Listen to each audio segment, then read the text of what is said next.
வங்கக்கடலில் வலுப்பெற்றுள்ள ஆழ்ந்த காற்றழுத்த தாழ்வு மண்டலம் காரணமாக தமிழ்நாடு முழுவதும் பல்வேறு இடங்களில் கனமழை பெய்து வருகிறது. நாகை மாவட்டத்தில் நேற்று காலை முதலே விட்டு விட்டு கனமழை கொட்டியது. குறிப்பாக நாகூர், திருப்பூண்டி, வேளாங்கண்ணி, திருக்குவளை, தலைஞாயிறு சுற்றுப்புற பகுதிகளில் கனமழை வெளுத்து வாங்கியது. கனமழையால் நாகூர் வெள்ளியம்மன் நகர் முழுவதும் மழைநீர் தேங்கியது. வீடுகளுக்குள் தண்ணீர் புகுந்ததால் அப்பகுதி மக்கள் சிரமத்திற்கு ஆளாகியுள்ளனர். காலையிலேருந்து பெய்யுதுங்க சார் மழை. மூடு ஃபுல்லாக தண்ணி பூந்துருச்சுங்க சார். உட்கார்றதுக்கு இடம் இல்லைங்க சார். என்னால் பேச கூட முடியலங்க சார். நனைஞ்சு நான் தொப்பையாக நிற்கிறேங்க சார். எங்கள் மூடெல்லாம் தண்ணி பூந்து நாசமாக போயிடுச்சுங்க சார். வேதாரண்யம் அகஸ்தியம்பள்ளி பகுதி குடியிருப்புகளை மழைநீர் சூழ்ந்ததால் அங்குள்ள மக்கள் வெளியேற்றப்பட்டு அருகில் உள்ள முகாமில் பாதுகாப்பாக தங்க வைக்கப்பட்டனர். தொடர் மழையால் வயல்வெளிகளிலும் தண்ணீர் தேங்கியது. வேதாரண்யத்தில் 11,000 ஹெக்டேர் நிலப்பரப்பில் சங்கா சாகுபடி ஆகிட்டு இருக்கு. அதுக்கு ஏற்ற மழை, செம மழை, சூப்பரான மழை இது.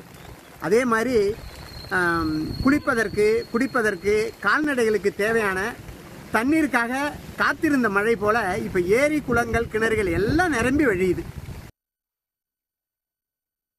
மயிலாடுதுறை மாவட்டத்திலும் கனமழை வெளுத்து வாங்கியது. தரங்கம்பாடியில் கொட்டிய மழையால் மருத்துவமனை முன்பு சாலையே தெரியாத அளவுக்கு குளம் போல் மழைநீர் தேங்கியது.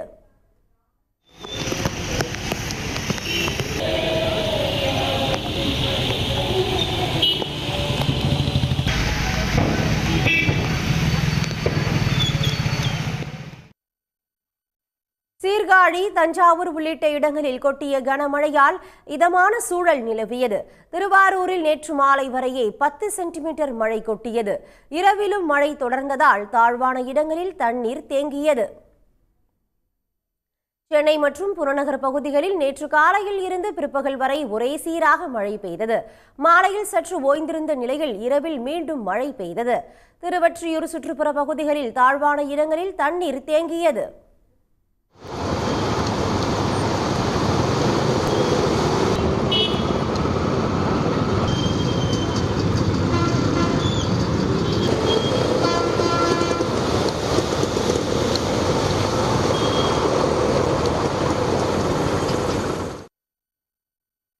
காஞ்சிபுரம், செங்கல்பட்டு, கல்பாக்கம், மதுராந்தகம், பொன்னேரி, திருவள்ளூர் உள்ளிட்ட இடங்களில் பெய்த மழையால் சாலைகளில் தண்ணீர் பெருக்கெடுத்து ஓடியது. விழுப்புரத்தில் இரவிலும் விட்டுவிட்டு மழை தொடர்ந்தது. இதனால் விழுப்புரம் புதிய பேருந்து நிலைய சாலைகளில் மழைநீர் வழிந்தோடின. உளுந்தூர்பேட்டை, கும்பகோணம், திருவண்ணாமலை, பட்டுக்கோட்டை உள்ளிட்ட இடங்களில் பலத்த காற்றுடன் பெய்த கனமழையால் தாழ்வான இடங்களில் தண்ணீர் தேங்கியது. தூத்துக்குடி மாநகர் மற்றும் சுற்றுப்புற பகுதிகளில் இரவில் விட்டுவிட்டு மழை பெய்தது. உடனுக்குடன் செய்திகளை தெரிந்து கொள்ள சன் நியூஸ் பெல் ஐகானை கிளிக் பண்ணுங்க.